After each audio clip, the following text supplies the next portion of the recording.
Ça se passe chez vous, une présentation de la MRC de Charlevoix. Bonjour, bienvenue à cette nouvelle saison de Ça se passe chez vous et qui se déroule dans le magnifique endroit de la Procure. Aujourd'hui, je reçois Jean-François Dubé, avec lequel on va parler de prévention des incendies. Marilyn Busque-Dubois, des ateliers, qui va nous inviter à un événement, la Foire des ateliers. Donald Lavoie et Alain Anctil-Tremblay qui vont nous présenter leur magnifique livre « Un monument s'effondre, l'hôpital de Baie-Saint-Paul ». Bonne émission.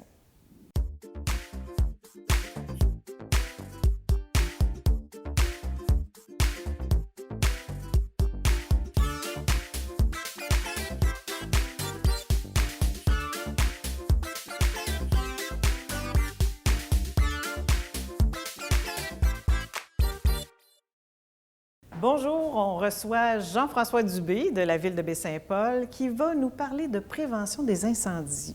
Exactement. Bienvenue.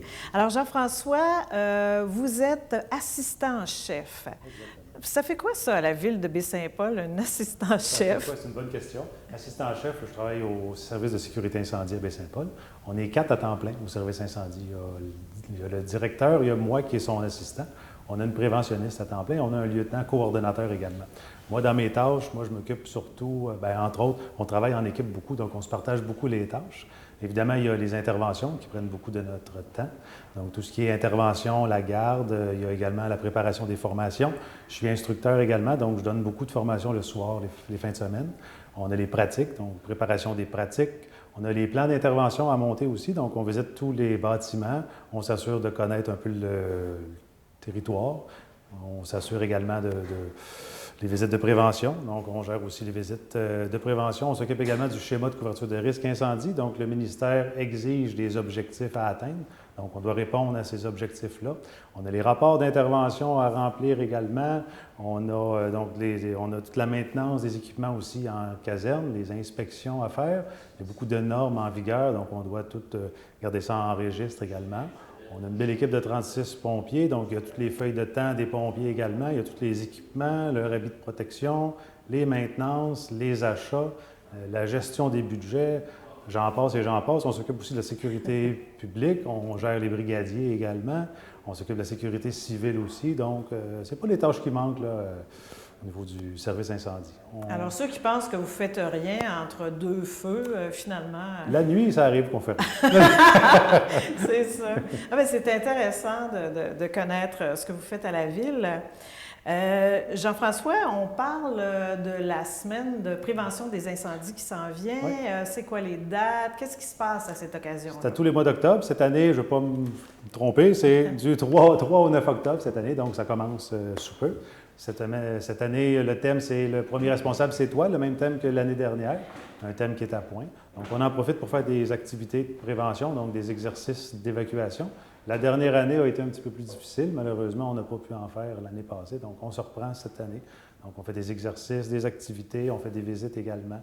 On en profite pour lancer notre nouveau formulaire. On a un formulaire web maintenant qui est nouveau depuis quelques semaines. Donc, sur le site, la page Facebook du service de sécurité incendie de Baie-Saint-Paul et sur le site Internet de la ville de Baie-Saint-Paul, la promotion est faite. Donc, c'est un formulaire qu'on peut remplir nous-mêmes. On sélectionne notre adresse et puis on se fait questionner sur la présence d'avertisseurs de fumée, avertisseurs de monoxyde de carbone. Donc, on se fait questionner différents sur nos habitudes, les extincteurs également. Donc, c'est un formulaire qui est très agréable à répondre. Ça prend de 3 à 8 minutes à répondre, ça se fait très bien. Donc, on invite les gens à en profiter. On a élaboré ça au courant de l'année 2020-2021 et étant donné que les visites de prévention en présentiel étaient un peu plus limitées, là, donc on a développé ça. Mais pour revenir à la semaine de prévention incendie, à chaque année, c'est une belle activité pour repenser aux gens de changer les piles d'avertisseurs de fumée. Ça tombe à l'automne également, donc les cendres de poêle, les extincteurs, les avertisseurs de monoxyde, les feux à ciel ouvert, les dangers électriques, les chauffages. Donc, il y a beaucoup de choses qu'on peut parler pendant la semaine de prévention incendie. Ah oui, c'est intéressant. Justement, vous nous avez apporté quelques outils. Je ne sais pas si vous voulez nous les présenter. Absolument. J'ai apporté souvent ce qu'on voit dans les visites. On voit des vieux avertisseurs comme ça ici. C'est des choses qu'on voit souvent. Petit point qui est très important, pour nous, c'est vraiment les avertisseurs de fumée. On met vraiment l'accent là-dessus. Un avertisseur de fumée a toujours une date indiquée autour. S'il n'y a pas de date, c'est qu'il est trop vieux. Un avertisseur de fumée, c'est bon combien de temps, selon vous, Mme Sylvie? 1 an? Un avertisseur de fumée, c'est bon une dizaine d'années. Il y a toujours une date d'expiration qui est inscrite à l'extérieur. Donc, important que la pile soit bonne. C'est les piles qu'il faut changer au bout d'un an. La pile, au moins une fois par année, vous avez raison. On change l'heure bientôt, au mois de novembre, je crois. Donc, il faut penser aux piles. J'ai amené différents modèles d'avertisseurs aussi de monoxyde de carbone. Il y en a des électriques, il y en a des à batterie, donc différents modèles qui existent. Encore là, ils ont toujours une date de péremption. Il faut faire attention. Donc ça, c'est méconnu un peu, l'avertisseur de monoxyde de carbone. Les gens sont un peu moins à l'aise avec le monoxyde de carbone. Donc, on fait beaucoup de sensibilisation par rapport à ça. Donc, les appareils de combustion vont dégager du monoxyde. On doit avoir un appareil qui détecte le monoxyde de carbone lorsqu'on a un appareil à combustion. C'est toujours l'endroit où on le met. Donc, vous donnez des conseils absolument, à cet effet-là. Absolument. Justement, on a élaboré des pamphlets au fil du temps. Donc, les pamphlets qu'on laisse en visite de prévention. Donc, on en a fait un, entre autres, sur le monoxyde de carbone. Donc, si les gens sont intéressés à se procurer l'avertisseur de monoxyde de carbone, donc, il n'y a aucun problème. On laisse ça en visite. Si les gens peuvent passer en caserne aussi, on en a. À la ville, il y en a aussi. On en a fait un sur les extincteurs également. L'utilisation, l'entretien. Les gens sont souvent moins à l'aise avec les extincteurs. Est-ce que c'est vrai qu'on change la poudre aux 2 ans, comme certaines compagnies nous disent de le faire? Je vous pose la question. La réponse est non. Un avertisseur de fumée, on change la poudre aux 6 ans. Annuellement, il faut faire un test dessus. On en a fait un également sur les feux à ciel ouvert. On se fait questionner beaucoup sur les feux à ciel ouvert. Est-ce que j'ai le droit? Est-ce que je dois mettre un pare-étincelle? Est-ce que mon feu est assez gros? Évidemment, on en laisse sur les avertisseurs de fumée aussi. Il y a les systèmes d'alarme également. Les gens ont beaucoup de questions. Comment ça marche, un système d'alarme? Est-ce que c'est vrai qu'on peut mettre un délai entre le moment où la détection se fait et l'appel se fait? Donc, c'est toutes des choses, les gens souvent manquent d'informations. Donc, on est là pour ça. On travaille fort pour faire des capsules. On a fait des capsules vidéo l'année dernière sur différents thèmes. Cette année, on se base beaucoup sur ce que le ministère de la Sécurité publique fait. Donc, ils ont un beau site aussi. Donc, tous des outils super là, pour la semaine de prévention cette année. C'est intéressant. Puis on verra à l'écran aussi là, les adresses pour acquérir, dans le fond, toutes ces choses-là. Tout à fait. Vous avez un extincteur que vous avez apporté. Souvent, les gens disent, en tout cas moi je l'entends, là, on n'a pas besoin de ça, un extincteur. C'est pour un endroit commercial, ça ne sert à rien. Est-ce qu'on a besoin de ça, un extincteur? Bien, la réponse, selon vous? Bien, sûrement. C'est obligatoire dans le cas où on a un appareil de combustion à la maison. Donc, si vous avez un poêle à bois, une fournaise à l'huile, un poêle au propane, donc c'est obligatoire d'avoir un extincteur à la maison. Minimum 5 livres. Celui-là est un petit peu plus gros. Celui-là, c'est un 10 livres. Mais un 5 livres, c'est ce qu'on demande aux gens d'avoir. Il y a l'utilisation qui est très simple également sur l'extincteur en tant que tel. Toutes les indications sont là. Si on a à l'utiliser, ce qui est important, c'est de se mettre à une bonne distance du feu, puis on arrose vraiment à la base des flammes, en s'assurant d'avoir une sortie derrière nous pour ne pas être pris justement là, entre le feu et la porte, entre la porte et le feu, pour ne pas être pris. Oui, c'est ça, puis avoir de la difficulté à sortir. Donc, si vous avez un appareil de combustion à la maison, c'est obligatoire. Idéalement, on le positionne près d'une sortie, donc ça nous pousse à aller vers la sortie. On se retourne, on l'utilise. Si ça vire mal, on sort à l'extérieur. Si ça va bien, on sort à l'extérieur aussi. On compose le 911, puis nous, on vient faire des vérifications. Souvent, on le met à côté de l'appareil. Donc, c'est pas la bonne place. Idéalement, non. C'est que s'il y a un problème avec l'appareil, justement, bien, on ne sera pas capable d'aller le prendre. Souvent, on voit ça, les gens mettent ça dans l'armoire, à côté du poêle, justement. Bien, là, ils ne seront pas capables d'aller le prendre. C'est là qui est chez nous. C'est là qui est, bien, je pense que c'est logique. Oui, c'est ça. Hein? Bien, on ne sait pas. On fait ça comme on pense, mais c'est intéressant le service parce que vous faites des visites aussi, je pense. Des visites de prévention résidentielle, évidemment, l'année passée, on en a fait moins. Mais on fait en moyenne, là, entre 5 et 700 visites annuellement de prévention résidentielle. On a déjà fait le tour de Baie-Saint-Paul en entier au cours des 6 dernières années, donc on est déjà passé au moins une fois pratiquement partout, sauf aux endroits où les gens étaient absents. Mais maintenant, avec le formulaire, on laisse un accroche-porte avec l'adresse. Les gens peuvent aller remplir le formulaire ou peuvent le faire par téléphone avec nous aussi s'ils veulent.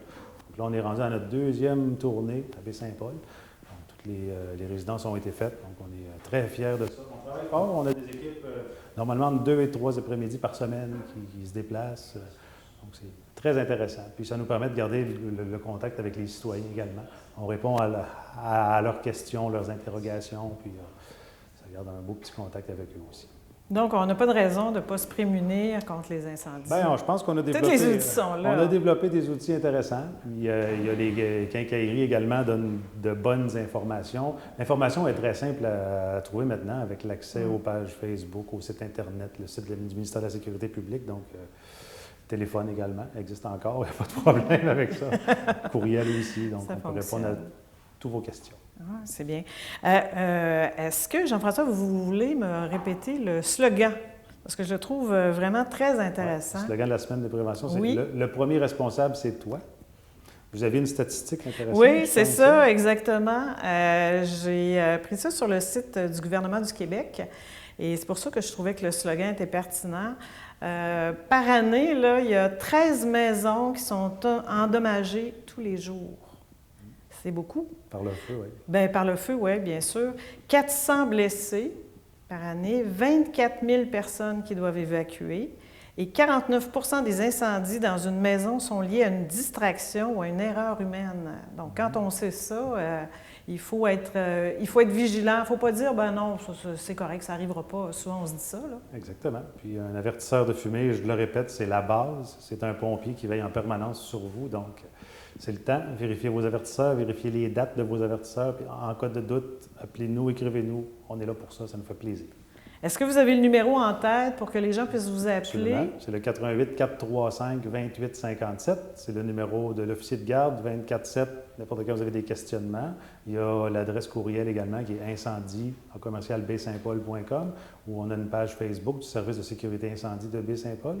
Et sur le site Internet de la ville de Baie-Saint-Paul, dans la section Sécurité incendie, vous avez le formulaire également et toutes les informations pour nous appeler, nous écrire, nous rejoindre facilement. Monsieur Jean-François Dubé, là, on est équipé vraiment là, pour se prémunir contre les incendies. Merci beaucoup. Merci à vous. On se revoit après la pause avec Marilyn Busque-Dubois. Bonjour Marilyn Busque-Dubois, je suis très contente de te rencontrer. Tu es la directrice générale du Centre de production en art actuel Les Ateliers. Écoute, qu'est-ce que c'est le Centre de production en art actuel Les Ateliers? Le Centre de production en art actuel Les Ateliers. Mais on peut aussi juste dire Les Ateliers. Oui, d'accord. Des fois, les gens disent CPAA. C'est l'acronyme, c'est un centre d'artistes qu'on a ouvert il y a presque 2 ans déjà. Dans Maison-Mère, où on fait la location d'espaces d'atelier, mais aussi d'équipements pour les artistes professionnels de la région. Puis on accueille aussi les artistes de l'extérieur en résidence pour des résidences de création qui peuvent varier entre 1 semaine et 4 mois. Puis on prend toutes sortes de mandats là, qui servent à dynamiser puis à promouvoir la production en art actuel dans la région. Bon, et justement, j'ai une question pour toi. Qu'est-ce que c'est l'art actuel? Souvent, on se pose la question, c'est quoi la différence avec ce qu'on voit? Oui, bien, entre l'art actuel et les autres courants qu'il y a eu depuis, on ne remontera pas au début de l'histoire de l'art, mais en fait, ce qu'on appelle art actuel, c'est un art qui est associé à un travail de recherche, d'innovation. Donc, au lieu de reproduire des pratiques, des techniques qui ont été maintes fois reproduites par le passé, ce qui est vraiment correct aussi, on a du plaisir à faire ça, bien, c'est parfait. Puis en plus, il y a de la demande pour ça aussi. Fait que ce marché-là existe aussi, mais le marché de l'art actuel, lui, est souvent un petit peu moins commercial, un petit peu plus expérimental. Puis l'artiste, ce qu'il travaille, c'est vraiment à pousser un petit peu plus loin soit le contenu, soit les sujets, d'explorer des nouveaux sujets, ou soit la forme, donc de prendre des sujets qu'on voit souvent, comme le paysage par exemple, mais de le présenter vraiment différemment, de faire, par exemple, de mélanger des médiums, de faire des œuvres qui mélangent la sculpture, la broderie et la peinture par exemple, ou de travailler les motifs différemment, de faire les choses vraiment autrement, qui est souvent associé à un travail de recherche, des fois même universitaire, ou à une pratique là, qui est comme en continu, qui évolue toujours. permettent d'aller plus loin. Est-ce Ouais. que vous avez du multimédia? On n'a pas, nous, en tant que tel, tant que ça d'équipement multimédia. On fait la location, tablette graphique, caméra, appareil photo, donc ordinateur avec la suite Adobe, donc la base. Là. Mais pour les gens qui veulent venir explorer plus en art numérique, ils apportent leur propre équipement là, parce qu'il y a beaucoup de... C'est un monde vraiment très vaste, les arts numériques. Là. Il y a beaucoup d'équipements très spécialisés. Il y a beaucoup de choses. Ouais. Dans le fond, j'ai regardé votre mission. Les ateliers offrent aux artistes professionnels en voie de professionnalisme un contexte de création stimulant pour explorer et grandir. Qu'est-ce que c'est un artiste qui serait professionnel ou en voie de l'être? Bien, un artiste professionnel, nous, on se fie aux critères là, émis par le Conseil des arts et des lettres du Québec ou le Conseil des arts du Canada. Il y a différents critères en fonction des différentes disciplines artistiques. Mais, par exemple, pour un artiste qui a son statut d'artiste professionnel, bien, ça lui permet de déposer des demandes de bourse aux deux conseils des arts. Puis, souvent, bien, les critères, ça va être il doit avoir eu la reconnaissance des pairs, donc il doit avoir déjà été choisi par un jury, il doit avoir exposé en galerie, dans les galeries officiellement reconnues, donc des choses comme ça. D'avoir une certaine reconnaissance. Oui, exactement. Pour un écrivain, mais ça va être d'avoir publié dans des maisons d'édition, etc. C'est intéressant.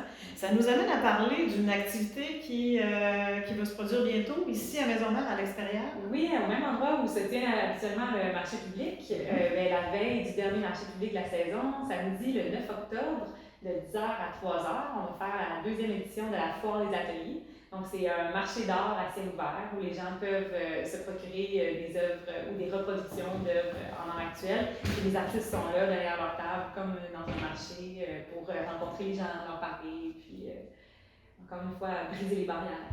Bon, ben, marché d'art, ça fait gros un peu, là, tu sais. Moi, je lis ça, là, puis je me dis, mon Dieu, peut-être que ça ne s'adresse pas à moi. Mais dans le fond, je pense que tu m'as dit qu'il y avait des choses quand même abordables. Ah oui, il y en a vraiment pour tous les budgets. Les artistes, quand ils viennent dans des foires comme ça, sont habitués que c'est des passants, des gens qui n'ont pas nécessairement prévu acquérir une pièce majeure dans leur journée. Là. Fait que c'est toutes sortes de choses. Il y en a qui vont faire des prints, là, comme des impressions numériques de petits formats de leurs œuvres. Il y en a d'autres qui vont vendre des livres dans lesquels ils ont fait des illustrations, qui vont vendre plein de petits objets, de choses pour tous les budgets, en fait, pour que ça soit accessible pour les gens. Okay. Tu veux nous répéter, dans le fond, la date? Oui, c'est samedi le 9 octobre de 10h à 3h. Merci beaucoup, Madeline. Merci, ça m'a fait plaisir. C'est avec grand plaisir que je vous accueille. Alors, Donald Lavoie, photographe, et Alain Anctil Tremblay, qui est, on peut dire, auteur-historien. Oui, quand même. Oui, quand même? Quand même. C'est bien. Parce que je pense qu'avec le livre qu'on a là, on peut dire ça. Quand même, oui, je pense. Oui. Ouais. Écoutez, ce livre-là, dans le fond, s'appelle Un monument s'effondre, l'hôpital de Baie-Saint-Paul. Il y a quelques jours, vous avez fait le lancement de ce livre-là. Et il y a eu une réponse, j'étais là, il y a eu une réponse assez extraordinaire par rapport à les gens qui étaient là. Il y avait de l'émotion. Voulez-vous nous en parler un petit peu? Parce que c'était votre première fois que vous le présentiez en public. Oui, j'y vais. Vas-y, Alain, vas-y. Je vais le faire cartonner comme ça de temps en temps. Pas de problème. C'est ça, ça a eu lieu dimanche dernier au club de golf de Baie-Saint-Paul, devant la présence de nombreux dignitaires, dont les députés, évidemment, M. Jean Fortin, maire de Baie-Saint-Paul, et M. Robert Vallière, un ancien directeur général de l'hôpital de Baie-Saint-Paul, qui est œuvré ici pendant 23 ans, qui nous a fait vivre des émotions, qui nous a fait revivre nos années de travail, nos années de service aussi, parce qu'il nous donnait la pole position, comment intervenir auprès de ces clients-là, et il croyait, et il nous a fait croire la même chose qu'il voulait qu'il arrive à cette clientèle-là, de faire une rééducation avec tous ces gens-là complets. Et il nous a fait revivre ça. Il y a eu deux séries d'applaudissements, parce qu'il y avait beaucoup de travailleurs qui étaient là, qui ont été terriblement émus par ces propos. Ah ben, c'est intéressant. Vous êtes, vous deux, des travailleurs de l'hôpital. Oui, moi j'ai travaillé 35 ans comme éducateur spécialisé. Alain aussi a travaillé 35 ans comme éducateur spécialisé. Maintenant, on est à la retraite. Puis écoute, on a vécu beaucoup de choses. Puis en venant au lancement, écoute, pour nous, ça a été plein d'émotions. De voir les gens avec un si bel accueil, puis des beaux discours aussi au propos de cet hôpital-là directement. Puis c'est tout ce qu'on espérait avoir, une belle réponse, puis ça a été au-delà de nos attentes. Parce qu'il faut dire qu'on a commencé quand même à 10 h le matin à faire le lancement, jusqu'à 16 h, puis le matin, ça n'arrêtait pas, c'était continuel. Puis à 14 h, ben là, il y a eu un gros boom, mais c'était extraordinaire. Pour moi, pour ma première expérience, c'était vraiment, ça a dépassé vraiment mes capacités, puis beaucoup d'émotions qu'on a senties lors de cette belle journée-là. Alain, Oui. Quand Donald est venu vous voir pour vous dire, écoute, j'ai 3000 photos, j'ai une idée de faire un livre, comment vous avez perçu, dans le fond, son offre? Très intéressant, c'est-à-dire, et j'étais déjà parti dans une planification, évidemment, pour élaborer davantage et faire un historique aussi de tout ce bâtiment-là, de l'hôpital, de la construction, les deux hôpitaux en réalité, la première maison Saint-Antoine, la communauté des petites franciscaines de Marie et leur impact dans la collectivité ici à Baie-Saint-Paul, tout ça. Faire l'histoire du poulailler, de la cave, parce que bon, les sœurs, les religieuses cultivaient leurs champs, etc. Il fallait qu'ils fassent 4000 repas par jour pour nourrir toute cette population-là. Aussi, ça, c'est à part des sœurs qui étaient ici à Maisonneuve aussi. Tout ça. Donc, mon plan était très élaboré. Je suis allé le lendemain le rencontrer et lui demander qu'est-ce qu'il pensait de ça. Puis, il était en accord avec ça, bon, avec ma proposition. C'est bon. Parce que dans le fond, ça venait étoffer les photos, ça venait mettre le contexte à ces photos-là. Parce que ce qu'on sait, c'est que les religieuses, au départ, il y avait un hospice, bon, il y a eu les enfants du Plessis. Ensuite de ça, bien, il y a eu un hôpital et les religieuses ont vraiment créé un fonctionnement d'hôpital pour le système de santé qu'ils leur ont légué après au système de santé. Oui, puis tout ça est à la base aussi de l'augmentation de la population au niveau de Baie-Saint-Paul, parce qu'elle était pendant toujours même le meilleur employeur ici à Baie-Saint-Paul. Donc, je pense que la population serait peut-être à 2000 personnes actuellement à Baie-Saint-Paul si on n'avait pas eu l'impact des petites franciscaines de Marie et tout le côté travail que ça a emmené évidemment aussi. Tout ça, je pense qu'on est redevable encore aujourd'hui à toute leur mission aussi. Absolument. On est fiers d'y avoir travaillé et d'y avoir participé à cette mission-là aussi. Là. Ah ben, c'est aussi très intéressant. Qu'est-ce qui, dans le fond, bon, un monument s'effondre, l'hôpital de Baie-Saint-Paul. Qu'est-ce qui a causé le fait qu'il fallait démolir l'hôpital? Bien, selon les experts, et je ne mets pas nécessairement en doute, mais selon les rapports d'experts, tout ça, apparemment que s'il y avait eu intervenu un séisme majeur à un moment donné, en haut de 6,5, je crois, tout ça, on ne se fiait plus sur la solidité de l'établissement. À cause que c'est un établissement en hauteur, puis que le sol était plus ou moins friable, tout ça. Donc, c'était l'élément déclencheur pour dire, dans le fond, on va démolir ça parce que ça devient plus sécuritaire. Et ça doit rester sécuritaire parce que c'est une intervention de premier plan. S'il arrive un séisme majeur ou quoi que ce soit, il faut que ça reste en opération, évidemment. Donc, c'est à partir de toutes ces études-là, dans le fond, que le gouvernement a décidé de détruire le bâtiment, carrément détruire le bâtiment. Et, bon, remplacer éventuellement, mais ça, c'est une autre page d'histoire. Oui, c'est ça. Ça a été le déclencheur, dans le fond. Et là, bien, ce qui a été intéressant, en tout cas, c'est que la population s'est mobilisée. Ils ont dit, bien, nous, on ne veut pas que vous démolissiez l'hôpital. De un. Finalement, bon, en cheminant, ils se sont rendus compte que ce ne serait pas possible, qu'il y aurait un nouvel hôpital et tout ça. Donc, les gens se sont beaucoup impliqués. Et si on parle de votre livre, ça témoigne beaucoup de tout ce cheminement-là? Oui, puis on a vu des gens qui ont manifesté quand même de façon très fortement parce qu'il y avait beaucoup de monde dans ces manifestations-là.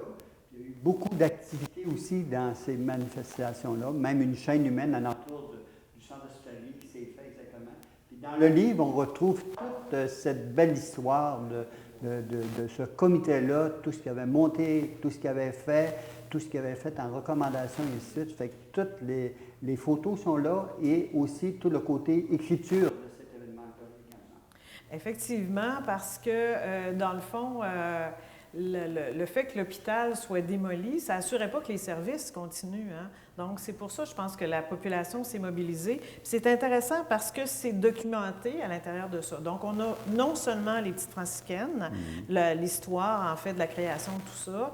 Ensuite, on a la population qui se prend en main. Et puis... La conférence de presse aussi annonçait la destruction de l'hôpital. C'est ça, exactement, qui a, encore là, on peut dire, causé une commotion. Alors ça, c'est dans le livre. Tous ces événements-là qui se sont déroulés par étapes, conférences de presse, ainsi de suite, toutes les photos sont dans le livre, ils sont documentées également.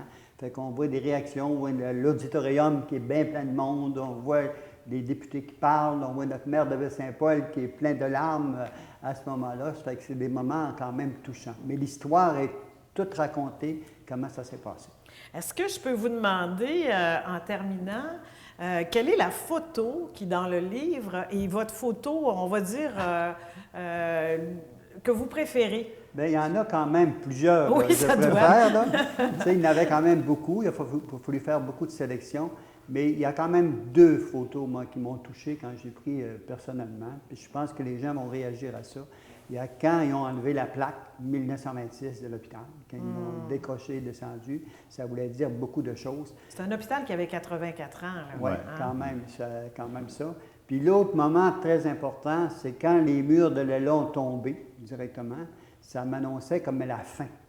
La fin de la déconstruction, puis c'était comme fini. Puis bien sûr que quand on regardait le clocher qui était en haut, de l'hôpital à l'entrée centrale, quand la mosaïque qui était là aussi directement, qu'on n'a pas pu sauver d'ailleurs, quand ça a tombé, bien, ça a fait un signe de tristesse en moi directement, parce que c'est émouvant, parce que là, tu dis c'est fini, il n'y a plus rien. C'est à peu près ces 2 photos-là, moi, qui m'ont marqué le plus. Puis c'est sûr que quand on regardait d'autres photos aussi, quand les murs tombaient de l'extérieur, puis on regardait d'une vue extérieure l'interne de l'hôpital, ses entrailles, comme on dit souvent, bien là, c'est marquant parce qu'on voit la trace des gens qui ont passé, des humains qui ont passé. Puis là, c'était vide, c'était triste, c'était ennuyant. C'était pas tellement beau, là. Une page d'histoire qui était tournée. Exactement, Oui. exactement. Alain, toi? La photo, moi, c'était vraiment avant le début de la démolition. Quand je marchais chaque matin avec mon chien, puis je voyais, j'arrivais par le derrière de l'hôpital, tout ça, où on avait circulé pendant des années pour aller aux ateliers avec notre clientèle, tout ça. Puis c'était de voir le bâtiment vide qui était en attente d'une agonie, qui était en attente de voir les destructeurs qui allaient arriver, tout ça. L'hôpital était tellement triste, c'était incroyable. Puis, c'était dur d'imaginer que dans 2, 3, 4 mois, il n'y aurait plus rien. Ça se pouvait presque pas. Puis cette photo-là, moi, je trouve qu'elle parle énormément, puis elle est dans le livre, évidemment. C'est super. Maintenant, en terminant, pouvez-vous nous dire, dans le fond, où on peut acquérir ce livre-là? Parce que je suis certaine qu'après la conférence de presse que vous avez faite, puis en plus avec l'entrevue que vous venez de faire, qui nous donne le goût d'acquérir ce livre-là, où est-ce qu'on peut se le procurer? Il est à la librairie Baie-Saint-Paul actuellement, aujourd'hui. Tout ça. Puis auprès de nous, effectivement, là, on est vendeurs aussi, tout ça.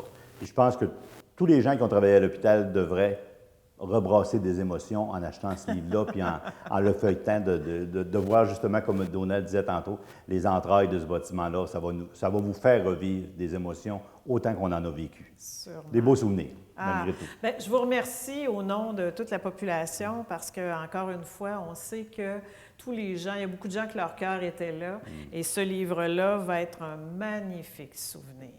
On l'espère. Merci. Merci beaucoup de votre présence. Merci. Alors, c'est la fin de l'émission. Je vous dis à la prochaine fois.